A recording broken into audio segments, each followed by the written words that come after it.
제가 이제 방송국에 이제 근무할 때, 기독교 TV에 근무를 할 때 많은 분들이 방송국에 오셔서 녹화를 이렇게 촬영을 하고 합니다. 그중에서 제가 기억에 남는 두 분이 굉장히 기억에 남는데, 한 분은 닉 부이치치이고 또 한 분은 레나 마리아라는 분입니다.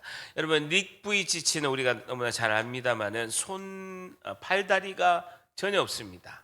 양쪽 팔이 전혀 없고요. 다리도 전혀 없고 이제 몸뚱이만 이렇게 있게 되지만, 그럼에도 불구하고 팔다리가 전혀 없음에도 불구하고 전 세계를 다니면서 희망의 전도자, 희망을 전파하고 하나님을 전파하는 놀라운 역사 속에 하나님이 쓰신 걸 볼 수가 있습니다. 레나 마리아도 그녀가 두 팔이 없습니다.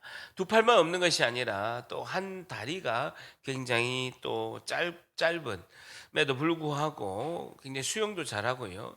스웨덴에서 천상의 목소리, 스웨덴의 천상의 목소리라 할 정도로 엄청나게 찬양을 잘 부릅니다. 아트홀에서 제가 직접 들었는데요, 너무 찬양을, 제가 수많은 CCM 가수와 찬양 가수들의 찬양을 많이 들었습니다만은 제 일생에 있어서 레나 마리아의 그 천상의 목소리를 들은 건요, 지금도 잊을 수가 없습니다.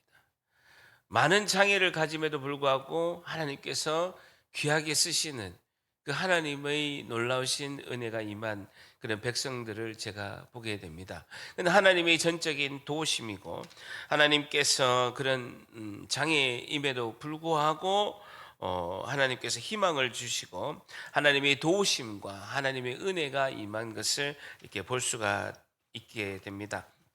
오늘 여러분, 사사기 3장의 12절에서 이 이하의 말씀을 통해서, 오늘 본문 말씀을 통해서 성도는 하나님의 도우심 앞에 어떻게 해야 할까요에 대한 교훈을 얻고자 합니다. 오늘 질문이 뭐라고요? 성도는 하나님의 도우심 앞에 어떻게 해야 할까요에 대한 교훈을 얻고자 합니다. 성도는 하나님의 도우심 앞에 어떻게 해야 할까요에 대한 교훈을 얻고자 합니다. 우리 주일 예배 때 기억나시죠?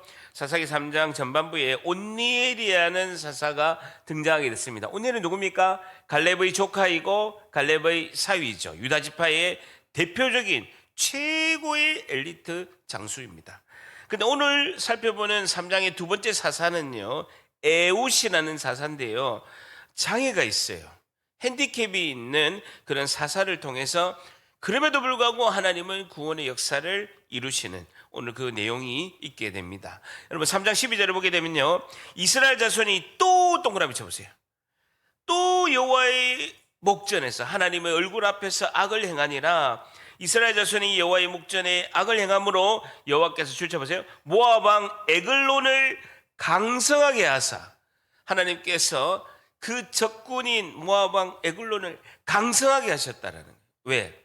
이스라엘을 정신 차리게 하기 위해서 적군을 강성하게 하신 것을 볼 수가 있습니다. 그들을 대적하게 하심에 세 번역 성경을 보게 되니까요, 이스라엘 자손이 다시 주님 보시기에 악한 일을 저질렀다. 그들이 이렇게 주님께서 보시기에 악한 일을 저질렀기 때문에 주님께서 모압 왕 에글론을 강적이 되게 하여서 이스라엘을 대적하게 하셨다라고 이렇게 말씀하고 있습니다. 그러니까 세 번역에, 우리는 개역 개정에는요, 여호와의 목전에 악을 행했다라고 하지만 세 번역에는요, 주님께서 보시기에 악을 저질렀기 때문에라고 하고 있습니다. 세상이 보기에는 악이 아니라고 평가할 수 있지만 하나님이 보시기에는 악이라는 것입니다. 하나님 보시기에는 악이다라는 것이죠. 이스라엘 백성은 하나님의 놀라운 능력을 경험하고도 하나님 말씀대로 살지 못하는 것을 볼 수가 있죠. 에글론 동그라미 쳐보세요. 에글론의 뜻은요, 뚱뚱한 황소라는 뜻입니다. 뚱뚱한 황소라는 뜻이 에글론 왕입니다. 그러니까 그 이름대로, 뚱뚱한 황소라는 이름대로 굉장히 등치가 크고 뚱뚱한 왕이 모압 왕 에글론임을 이렇게 볼 수가 있죠. 이스라엘 백성들 하나님의 은혜를 경험하고 하나님께서 또 매를 때리니까 정신 차리고 또 하나님께로 나아가다가 또다시 신앙이 식어지고 우상숭배를 하게 되고 가난한 사람들과 어울리면서 그들이 또 타락하게 되는 것이죠. 이 패턴이 계속 있게 되는 것입니다. 우리도 어떻습니까?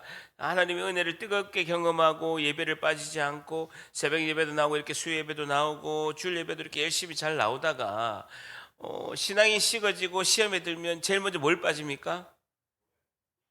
교회는 교회까지 빠지면 안 되죠. 한 번에 교회까지 빠지면 되겠습니까? 새벽기도 먼저 빠집니다. 두 번째는 수요 기도에 이렇게 빠지고, 그 다음에는 뭐 셀 예배도 빠지고, 맨 마지막에는 주일 예배도 이렇게 빠지게 되죠. 그래 뭐 스스로 육아휴직을 냅니다. 교회 스스로 육아휴직을 내 가지고 누가 허락도 안 했는데 본인이 스스로 육아휴직을 내서 이렇게 안 나오게 되죠. 그게 이제 반복되다가 또 이렇게 하나님께서 안 되겠다, 하나님의 백성은 탁 매를 때리면 정신 차려서 오면서 다시 이제 회복하는 그런 이제 패턴을 보게 됩니다. 자, 그러니까 13절에 보게 되면요, 모압 왕 에글론이 힘이 없으니까 하나님께서 암몬과 아말렉을 모압에게 오히려 붙여주시는 걸 볼 수가 있습니다. 자, 13절 같이 있습니다. 시작. 에글론이 암몬과 아말렉 자손들을 모아 가지고 와서 이스라엘 쳐서 종려나무 성읍을 점령한지라 하네요. 그러니까 에글론이 힘이 적으니까 하나님께서 암몬과 아말렉을 붙여주시는 거죠. 강적하게 이렇게 만들어서 이스라엘을 쳐서 종려나무 성읍, 줄쳐보세요. 종려나무 성읍은요, 여리고입니다. 종려나무가 많은 곳이 여리고 성읍을 말씀하고 있죠. 이스라엘 요단강 딱 건너면 오른쪽에 보이는 것이 여리고 성읍을 말하고 있습니다. 자, 그래서 이에 이스라엘 자손이 모압 왕 에글론에게 18해 동안 섬기게 됩니다. 18해 동안 이스라엘 백성이 모압 왕 에글론의 지배를 받게 되는 것이죠. 우리가 주일 예배 때는요, 메소포타미아 구산 리사다임에게 8년간 지배를 받다가 하나님께서 평화를 주시고 40년의 평화가 있게 되고, 그다음 18해 동안 에글론이 점령하게 되는 이런 역사가 펼쳐지게 되죠. 지금 이때가 여호수아가 죽고 가나안 땅을 점령한 지가 66년이 됩니다. 보세요. 메소포타미아 구산 리사다임이 8년을 지배하고 40년의 평화가 왔으니까 48년, 그리고 18년 동안 18해 동안의 에글론이 점령하니까 66년이 지금 여호수아가 죽은 후에 지나게 됩니다. 자, 그러니까 드디어 15절에 이스라엘 자손이 보세요. 여호와께 부르짖음에 여호와께서 그들을 위하여 한 구원자를 세우셨으니 그는 곧 베냐민 사람 동그라미죠. 베냐민 지파의 한 사람을 세운 거예요. 베냐민 지파 한 사람 세웠는데 게라의 아들, 줄쳐보세요. 왼손잡이 에옷이다. 왼손잡이 에옷이다라고 이렇게 말씀하고 있습니다. 그러면서 이스라엘 자손이 그를 통하여 모압 왕 에글론에게 공물을 바칠 때라는 것입니다. 하나님이 무려 18해 동안 18일 동안 그들이 고통 속에 있으면서 그들이 드디어 하나님께 부르짖고 있습니다. 18해 동안 그들은 하나님께 나아가지 않았는데 드디어 고통이 심하니까 하나님께 도저히 견딜 수가 없어서 그들의 입에서 부르짖음의 하나님을 찾는 메아리가 울리게 되는 것이죠. 자, 오늘 첫 번째요, 성도는 하나님의 도우심 앞에 어떻게 해야 할까요? 첫 번째, 나의 내면을 부르짖어야 합니다. 나의 내면을 부르짖어야 합니다라는 것입니다. 하나님 앞에 나와서 나의 내면을 부르짖어야 된다라는 것이죠. 나의 실존을 그대로 하나님께 보여드리고 주님을 의지하는 그런 부르짖음이 있어야 된다. 여러분, 여기서 부르짖음은요, 고함을 지르라는 소리가 아닙니다. 여러분, 고함을 지르라는 소리가 아니에요. 나의 내면의 부르짖음이라는 것입니다. 내 속의 고함이라는 것이, 내 마음 속의 고함, 내면의 부르짖음, 내면의 하나님께 부르짖는 것, 애통해야 하는 마음. 하나님, 나로 인함입니다. 고통은 나로부터 시작돼서 외부에서 온다고 했잖아요. 나로 인해서 이 고통입니다. 그대로 인정합니다. 하나님은 언제나 옳습니다. 하나님의 공의와 하나님의 정의는 언제나 옳고 하나님의 심판은 언제나 옳습니다. 마땅하고 의로우십니다. 시편 51편의 차다크, 하나님은 의로우십니다. 이 내면의 부르짖음을 하나님의 도우심 앞에서 있어야 된다. 이것이 제일 첫 단계예요. 이것이 없이는 하나님의 도우심이 있을 수가 없습니다. 하나님은 그걸 원하시는 거예요. 나를 찾아라는 것입니다.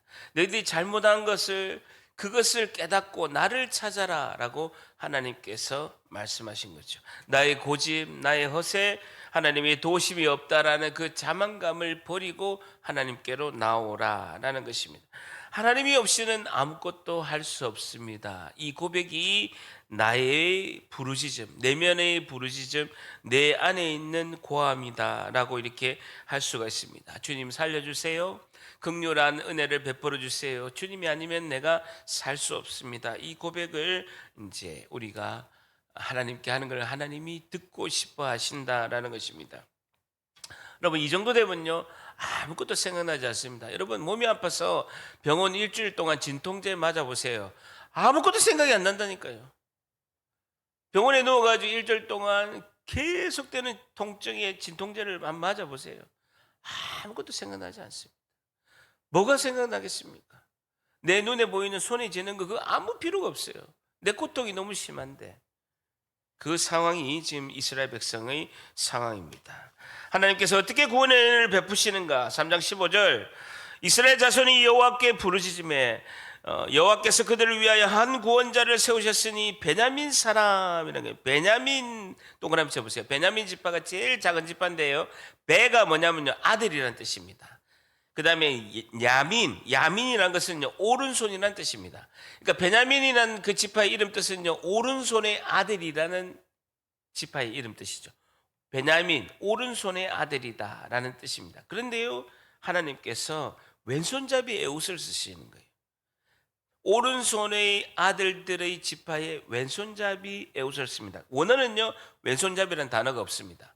원어를 찾아보니까 원어는 왼손잡이라는 단어가 없어요. 원어를 보니까 오른손이 다친 사람, 오른손이 닫혀 있는 사람, 다시 말해서 오른손이 묶여 있는 사람, 오른손에 장애가 있어서 오른손이 묶여 있는 사람, 오른손이 펴지지 않는 조막손을 가진 장애를 가진 에웃을 말하고 있습니다.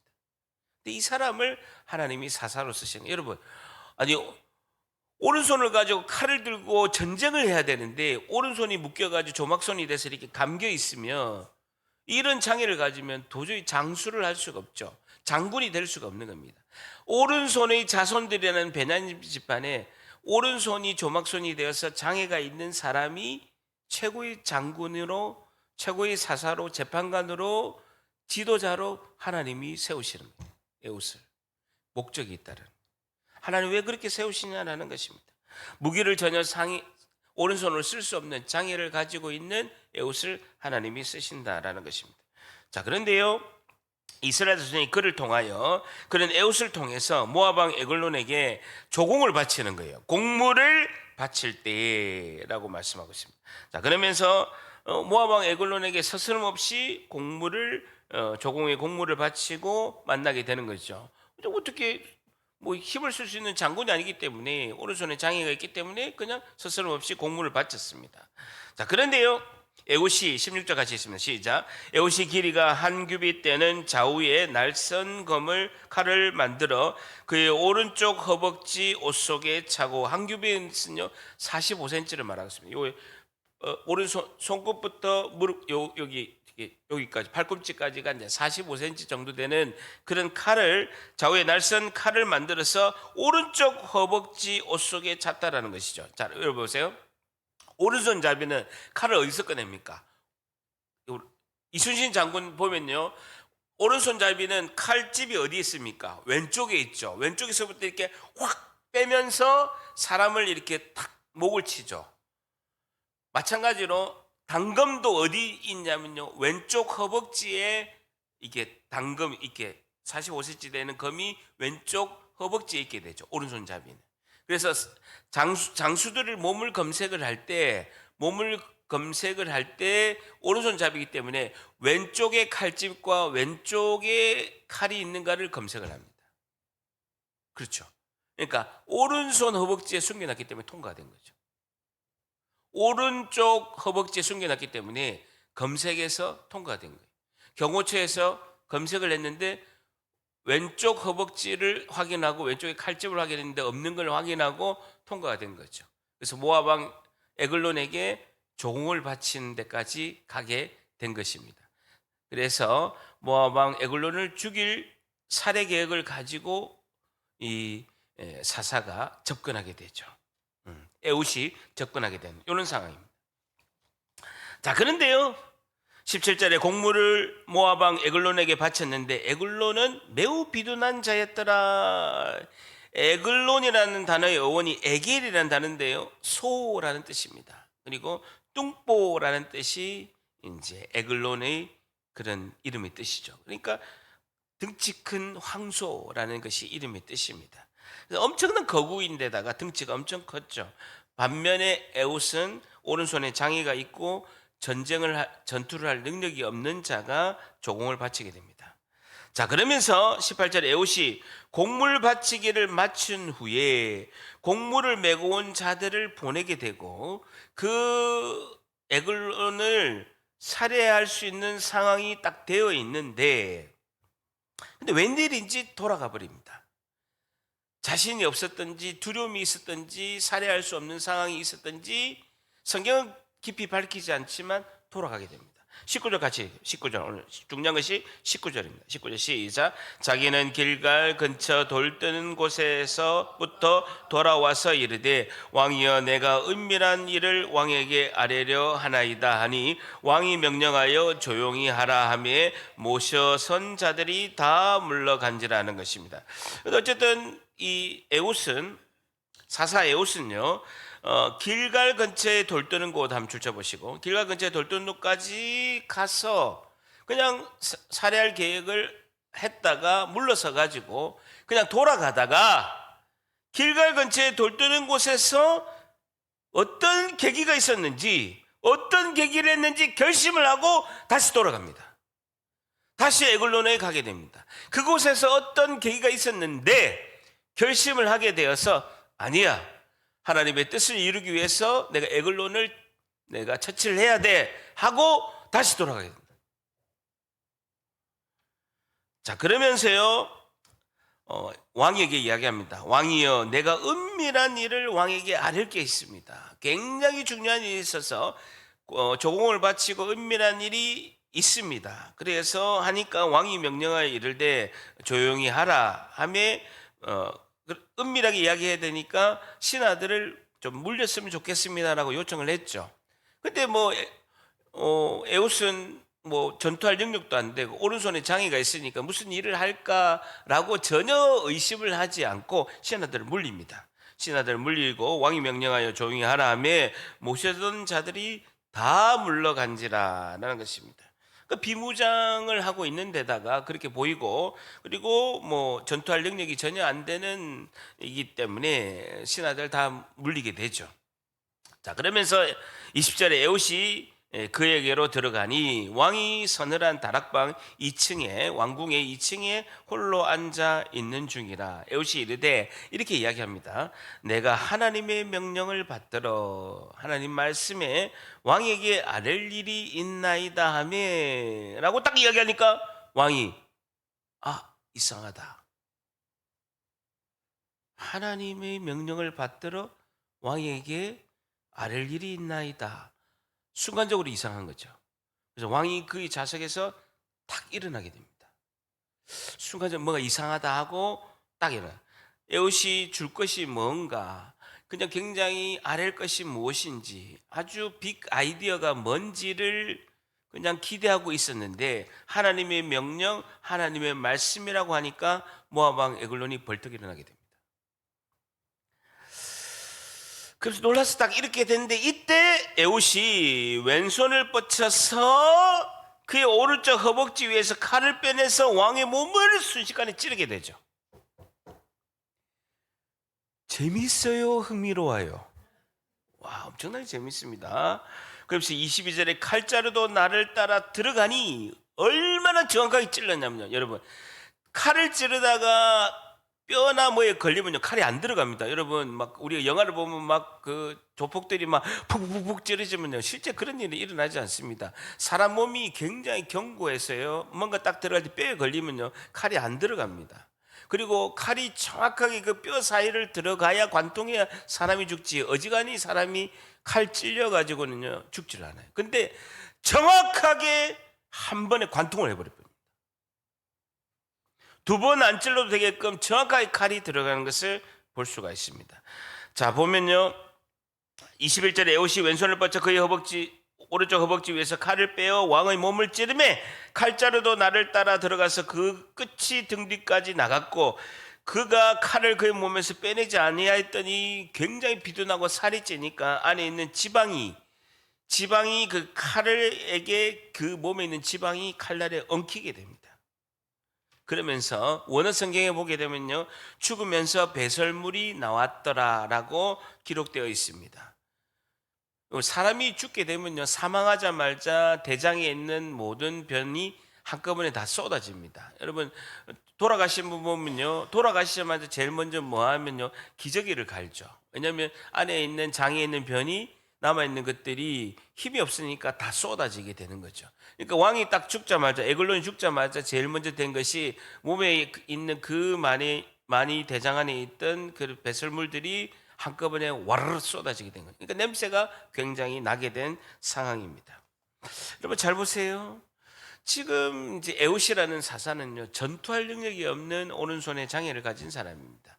그러니까 에글론이라는 그 왕에게 쉽게 접근할 수 있었던 것입니다. 하나님께서는 우리의 연약함을 통해서 하나님의 일을 쓰신다는 것입니다. 고린도서 1장 27절에 하나님께서 세상의 미련한 것들을 택하사, 우리 세상에서 가장 미련한 자들입니다. 잘난 것도 없고요, 서울대학 나온 것도 없고, 특히 우리는 서울법대 나온 사람이 없습니다. 너무나 다행이죠. 하나님이 가장 미련하고 가장 무능한 우리를 하나님이 택하사 지혜 있는 자들을 부끄럽게 하시려고 세상의 약한 것들을 택하사 강한 것들을 부끄럽게 하신다라는 것입니다. 오늘 두 번째, 성도는 하나님의 도우심 앞에서 어떻게 해야 될까요? 오늘 두 번째, 하나님이 나의 연약함을 쓰심을 믿어야 합니다라는 것입니다. 하나님이 나의 연약함을 쓰심을 믿어야 합니다라는 것이죠. 하나님은 나의 연약함을 쓰신다라는 거예요. 여러분, 세상에서 조롱거리가 되고 세상에서 비난거리가 되고 뭐 저게 뭐 할 수 있겠어 하는 그 연약함을 하나님이 나를 통해서 쓰신다라는 거예요. 위대한 일을 하나님이 나의 연약함을 쓰신다는 거예요. 여러분, 교회 와서 사람이 변할까요?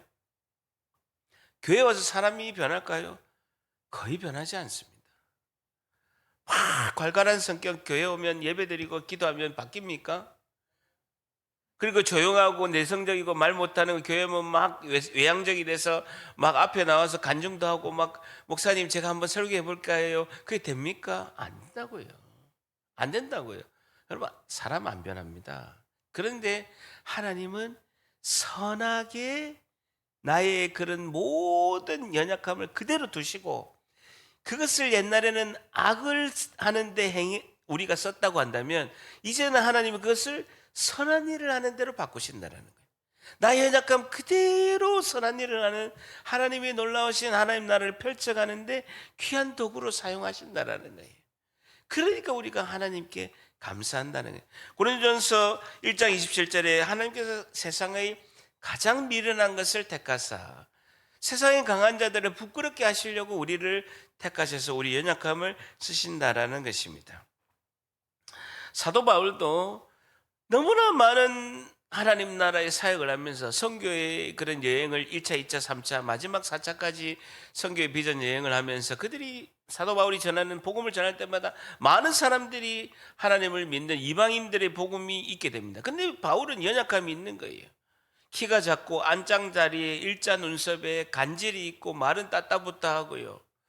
막 설교하다가 입에 거품을 물고 막 간질병이 있고 키도 작고 외모도 대머리에다가 일자 눈썹에 따따붙다 하고 눈은 또 안 보여가지고 희미하게 눈도 잘 안 보이는 안질이 있는 거예요.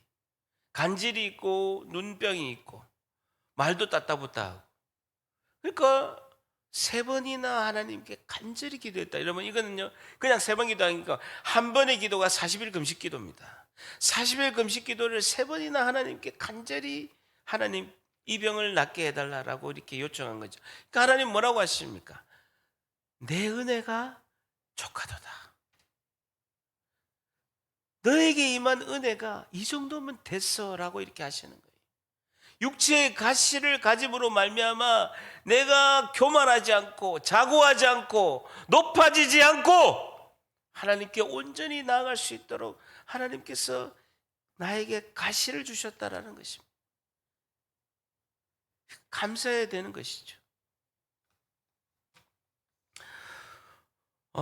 제가 우리 교회에 온 어떤 연세든 한 분은 지금 우리 예배를 드리고 교회에 출석하고 계시는데, 처음 딱 뵀는데 제가 인사를 드리고 악수를 손을 잡고 양손을 잡고 그분과 함께 양손 악수를 딱 한 거예요.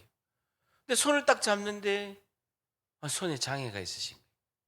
근데 순간적으로 하나님께서 그분이 살아온 인생을 쫙 파노라마처럼 제가 느끼기에 마음의 감동을 주시는 거예요.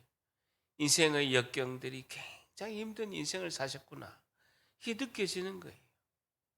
그런 장애를 통해서 하나님께서 이제 구원의 은혜로 하나님의 그 놀라우신 사랑으로 마음의 평강으로 평화로 이끄신다라는 것을 제가 마음의 감동으로 이렇게 오게 된 것입니다.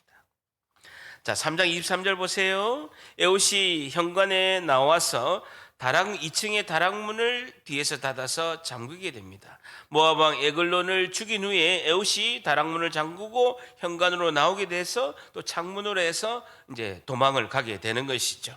에웃이 나간 후에 왕의 신하들이 들어오니까 시간이 오래돼도 이제 뭐 이렇게 소식이 없고, 그래 2층 그 문을 이렇게 딱 보니까 잠긴 거예요. 근데 보니까 왕이 분명히 서늘한 방에서 2층 방에서 그의 발을 가리우신다 하고 보세요. 이 바지를 내리면 그 바지가 발을 가리잖아요. 그 말은 어떤 표현이냐면요, 용변을 본다라는 표현이죠. 그러니까 발을 가린다라는 것은 용변을 보고 있다. 왜냐하면 그 죽으면서 에글론의 몸에서 그 대장에 있는 변이 다 쏟아졌기 때문에 그 2층 집의 냄새가 굉장히 난 거죠. 그러니까 왕이 지금 용변을 보고 있구나라고 하면서 문을 열지 않고 밖에서 한참을 기다린 거예요. 그동안의 에웃은 창문을 통해서 도망가서 한참 도망가게 될 수 있게끔 하나님께서 이렇게 만드셨다라는 것입니다. 자, 그러면서 25절에 그들이 오래 기다려도 왕이 다락문을 열지 아니한지라 열쇠를 가지고 열어본즉 그들이 군주가 이미 땅에서 엎드려져 죽었더라. 그들이 기다리는 동안에 26절에 에웃이 피하여 돌 뜨는 곳을 지나 스이라로 도망하니라. 돌 뜨는 곳, 줄 잡으세요. 돌 뜨는 곳이 두 번 등장하죠. 27절에 그가 이르되 에브람 산지에 가서 나팔을 불매. 나팔을 분다는 건 뭡니까? 공격 신호. 모압 왕 에글론이 죽었노라, 우리가 적들을 무찌르러 가자라고 공격을 신호하는 거죠. 이스라엘 자손이 산지에서 그를 따라 내려오니 에웃이 앞서가며 그들에게 이르되 나를 따르라. 여호와 하나님께서 너희들의 원수이 들인 모압을 너희 손에 넘겨 주었노라. 하나님 말씀하시매 무리가 에웃을 따라 내려가 모압 맞은편 요단강 나루를 장악하여 한 사람도 건너지 못하게 하고, 여리고에서요 그들이 왕이 죽었으니까 큰일 났다 하고 그들이 이제 모압 땅으로 도망가려고 하면 그 여리고에서 나와서 요단강 나루터를 지나서 배를 타고 요단강을 건너서 오른쪽에 있는 동편에 있는 자기 나라 모압 땅으로 가야 되는 거예요. 그래 요단강 나루터에서 딱 지키고 있으니까 한 사람도 없이 모두 다 무찌르게 되는 것입니다. 29절에 그때 모압 사람 약 10,000명이 있었는데 다 죽게 됐으니 모두가 장사요 모두가 용사라, 한 사람도 도망하지 못했더라. 전쟁은 기세거든요. 이미 기세가 끝났기 때문에 다 승리하게 된 것입니다. 30절에 그날 모압은 굴복하여 이스라엘의 통치를 받게 되었고 오히려 그 뒤로 그 땅에는 80년 동안 전쟁이 없이 평온하였더라. 하나님께서 80년 동안 18해 동안의 고통을 하다가 훨씬 더 많은 동안에 하나님 말씀에 순종하니까 하나님께서 80년의 평화의 기간을 주시게 됩니다. 하나님 말씀을 순종하는 자에게 하나님께서 선물을 주시는데 고통보다는요 훨씬 더 많이 주는 거예요. 하나님의 선물이 고통보다는 훨씬 크다라는 거예요. 18해 동안 고통이 임했지만 평화는요 80년 동안 하나님이 주신다라는 것이죠. 우리는요 아무것도 할 수 없는 존재입니다. 세상을 이길 수도 없고 우리가 모든 것을 이기면서 갈 수도 없는 존재입니다. 근데 하나님께서 우리에게 성령의 능력을 주시고 하나님께서 말씀에 순종하는 자에게 복을 주셔서 하나님께서 담대히 승리하게 할 줄 믿습니다. 자, 마지막인데요. 아직 우리가 봤던 19절 한번 다시 봅니다. 자기는 길갈 근처 돌뜨는 곳을 보세요. 이게 오늘의 핵심입니다. 에훗이 두렵기도 하고 내가 왼손으로 이 장애가 있는 오른손을 못 쓰니까 왼손을 가지고 그 왕을 처단해야 되는데 자신이 없는 거예요.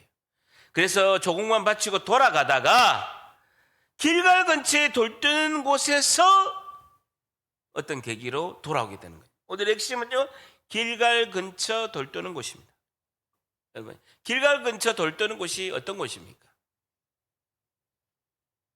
오늘의 핵심 포인트예요. 뒤에도 보면요, 돌뜨는 곳이 여러분 특별한 장소도 아닌데 왜 성경은 굉장히 압축해서 요약해서 성경 기록되어 있는데 길갈 근처 돌뜨는 곳이라고 기록됐을까? 에훗은 길갈 근처 돌뜨는 곳에 가서 도대체 뭘 보았길래 다시 돌아가서 모압 왕 에글론을 하나님의 뜻 가운데 무찌를 계획을 다시 실행했을까? 이게 혹시 오늘의 핵심이라는 겁니다. 길갈에 뭐가 있습니까? 우리 여호수아서 설교 들었는데 길갈에 뭐가 있어요? 여호수아서 4장 20절. 구약성경 325페이지. 자, 주보를 끼우시고 사사기 3장에 주보를 끼우시고 여호수아서 4장 20절. 구약성경 325페이지 성경 앞에 돌려봅니다. 325페이지 여호수아서 4장 20절. 다 찾으셨습니까? 325페이지. 여호수아서 4장 20절 같이 있습니다. 시작. 여호수아가 요단에서 가져온 그 12돌을 길갈에 세우고 21절 이스라엘 자손들에게 말하여 이르되 후일에 너희 자손들이 그들의 아버지에게 묻기를 이 돌들은 무슨 뜻이니까 하거든. 22절 너희는 너희의 자손들에게 알게 하여 이르기를 이스라엘이 마른 땅을 밟고 이 요단을 건넜습니다 라는 것이죠. 여러분, 하나님께서 이스라엘 백성이 요단강에 그때 막 비오는 우기철이라서 요단강이 범람할 정도로 엄청나게 물이 많이 내렸습니다. 갈릴리 호수에서 내려온 물들이 지금은 막 농사 짓는다고 막 찢어놨지만 그 당시에는 요단강을 통해서 콱콱 흘러서 사해까지 흘렀죠. 그런데 앞에 보니까 요단강이 엄청 범람하고 있었는데 제사장들이 법궤를 메고 발을 딱 디디니까 요단강이 갈라졌습니다. 하나님이 요단강을 가르시고 하나님이 인도하셨음을 기념하기 위해서 요단강이 갈라진 그 중앙에다가 각 지파별로 돌을 하나씩 가지고 와서 12개의 돌을 비석을 기념비를 세웠습니다. 그리고 나서 요단강이 건너고 나서 요단강이 다시 물이 돼서 그 기념비가 잠겼죠. 하나님께서 요단강을 건너자마자 바로 앞에 있는 베이스 캠프 길갈에다가 똑같이 12개의 비석, 12개의 돌을 세워서 기념비를 세우라라고 하셨습니다.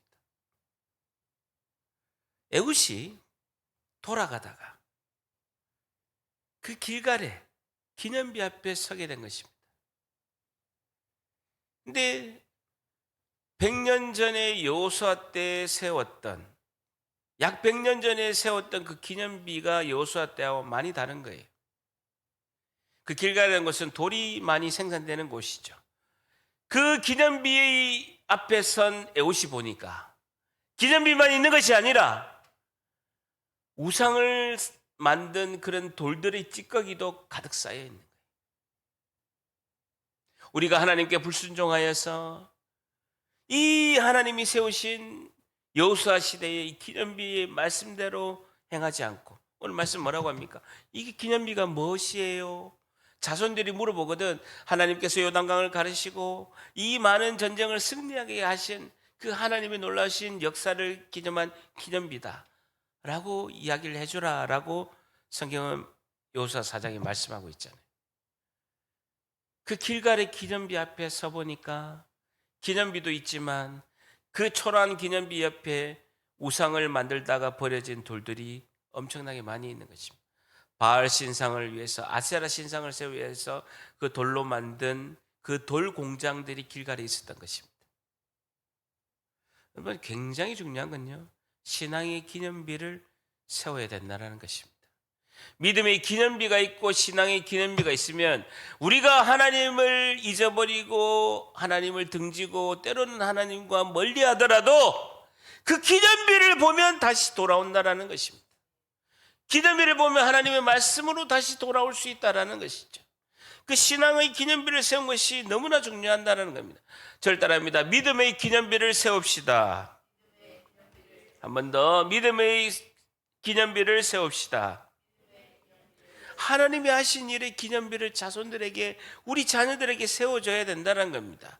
그 마음에다가, 우리 자녀들의 마음에다가 신앙의 기념비, 믿음의 기념비를 세우면 반드시 우리 자녀들은 하나님의 은혜 안에 반드시 돌아올 줄 믿습니다.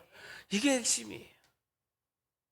길갈의 그 돌된 곳이 다시 돌아오게 하고 하나님의 사명으로 다시 돌아오게 한 그 기념비가 되었다라는 것입니다. 오늘 마지막, 성도는 하나님의 도우심 앞에 어떻게 해야 될까요? 세 번째, 말씀에 순종하여 다시 일어서야 합니다 라는 것이죠. 말씀에 순종하여 다시 일어서야 합니다. 하나님 말씀에 순종하여 다시 일어서야 합니다. 뭘 보고요? 기념비를 보고. 그때 하나님께서 은혜를 주셨지 하는 그 기념비를 보고 말씀으로 다시 순종해서 하나님이 다시 일어서게 하신다라는 것입니다. 우리의 신앙의 기념비, 말씀의 기념비, 하나님이 이루신 역사의 기념비를 세워서 신앙의 명문 가문이 되어서 자자손손 하나님을 섬기고 하나님께 축복받는 귀하고 복된 하나님의 백성들 다 되시기를 예수님의 이름으로 간절히 축복합니다. 아멘. 기도하겠습니다.